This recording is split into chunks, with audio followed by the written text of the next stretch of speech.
I ran from volleyball practice into a smoke-filled alley. 8 guys, one grabbed me, one ripped my bag. I tried to scream, but a hand covered my mouth. Then headlights flashed. It was my dad with bolt cutters. That was last month. Now the whole block knows he doesn't just fix bikes, he ends threats. Neck tattoos didn't let up.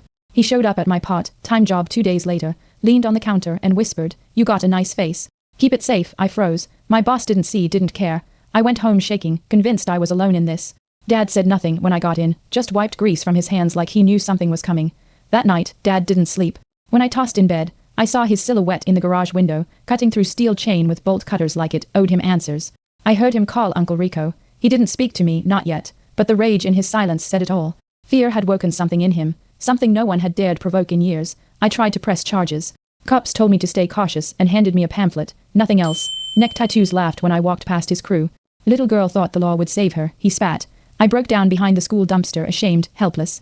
That night, I told Dad everything, every word, every threat, and when I finished, he said, cold and calm, "You have exactly 48 hours to disappear." That phrase wasn't a bluff.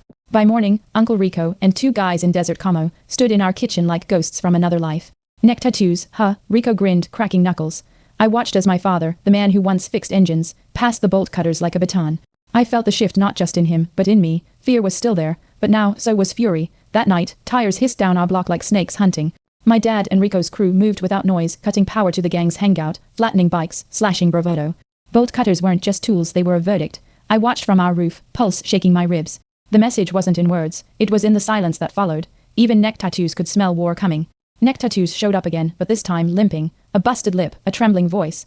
"I didn't know who your dad was," he muttered before disappearing behind tinted glass. My father didn't look at me. He just went back to fixing a carburetor like it was a Tuesday. But his words echoed, low and final. "You have exactly 48 hours to disappear." You wasted 47. By the weekend the gang had scattered. Some moved states. Others just stopped existing here. My dad never asked for credit, but I noticed the neighborhood kids walking freer. The fear lifted. At dinner, he finally said, "Rico and we've handled worse."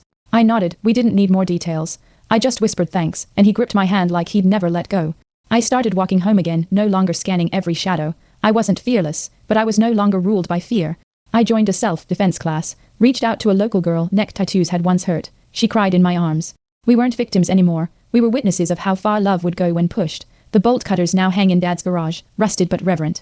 Not a weapon, just a reminder of what we endured, of who he truly was. The man who hid war behind oil stains. And when silence needed a voice, he became it. We are safe now, because someone once said, "You have exactly 48 hours to disappear," and meant it.